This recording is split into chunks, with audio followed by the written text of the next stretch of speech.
Tonight we are not talking about forehands or rankings, we are talking about fear, family, and what happens when global conflict collides with the world of professional sport. Because Holger Rune's night in Qatar was not just uncomfortable, it was deeply unsettling. When we look at elite athletes, we often forget they are human. We see trophies, interviews, press conferences, and we assume they are immune to fear. But this story strips away that illusion completely. Holger Rune and his mother Aneke were in Qatar when tensions escalated, and what they experienced was described as brutal. Not in a dramatic sporting sense, but in a very real emotional sense. Aneke shared that they did not get much sleep, that the night felt more intense in the darkness, that the fireballs in the sky and repeated bangs made everything feel closer, heavier, more threatening. Imagine being far from home, in a hotel, constantly checking your phone as brutal news and images pour in, trying to process what is happening around you while also worrying about your son. She said they spent quite a bit of time at the reception area because it felt safer. The staff were kind, supportive, doing their best to reassure everyone.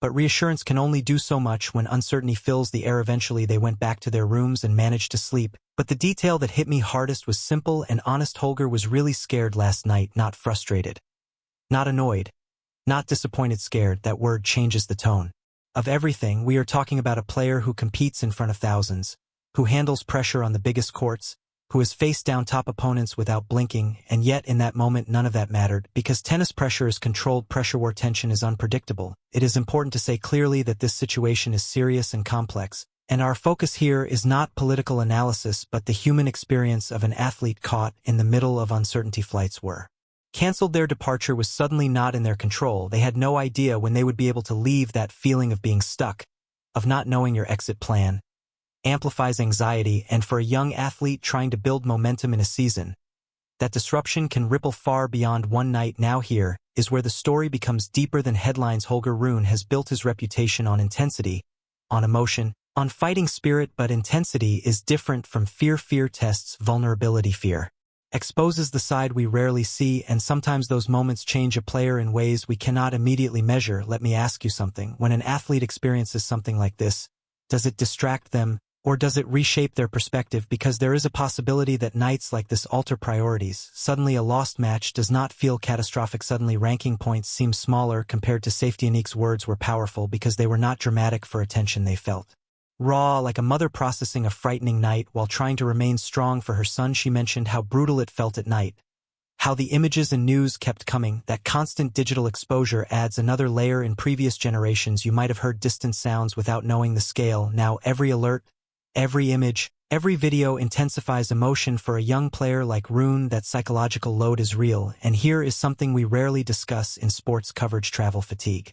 Mixed with stress impacts performance. Sleep disruption alone can affect reaction time, focus, and emotional control. If you do not sleep properly, your decision-making the next day is different. Add uncertainty about flights and safety to that, and the impact multiplies. There were also comments circulating about athletes returning from injury after 3.5 months. Described as crazy. That line stood out to me because it shows how athletes measure time differently. 3.5 months in sport can feel like an eternity, but when real-world events intrude, timelines blur. Suddenly the question becomes not how fast can I return, but how safe can I return? Holger himself has spoken before about coming back as fast and safe as possible after setbacks. That mindset now carries extra meaning. Fast is ambitious, safe is human, and in this situation safety clearly came first. We often build rivalries and storylines around players like Rune, analyzing his backhand, his tactical growth, his emotional maturity, but this moment invites a different kind of analysis. How does a young star process vulnerability? Does it soften him? Does it harden him? Or does it simply remind him of what truly matters? There is also the broader tennis ecosystem to consider. Players travel globally, often to regions experiencing political tension. Organizers implement safety measures. Security is always present, but unpredictability can never be fully eliminated. That is the reality of a global sport. I remember conversations in past seasons when players expressed discomfort traveling to certain locations due to instability. Some fans dismiss those concerns as overreactions. But when you hear first-hand accounts of fireballs in the sky and repeated bangs at night, it stops feeling abstract. It becomes personal. Now let us address something important. There will always be rumors during tense situations. Speculation spreads quickly. It is crucial not to amplify unverified claims. What we know is what was shared directly. They experienced a frightening night. Their flight was canceled. They felt uncertainty. Everything beyond that enters the territory of rumor and should be treated cautiously. In moments like this, responsible storytelling matters. As fans, we must balance empathy with accuracy. The emotional impact on Rune could manifest in different ways.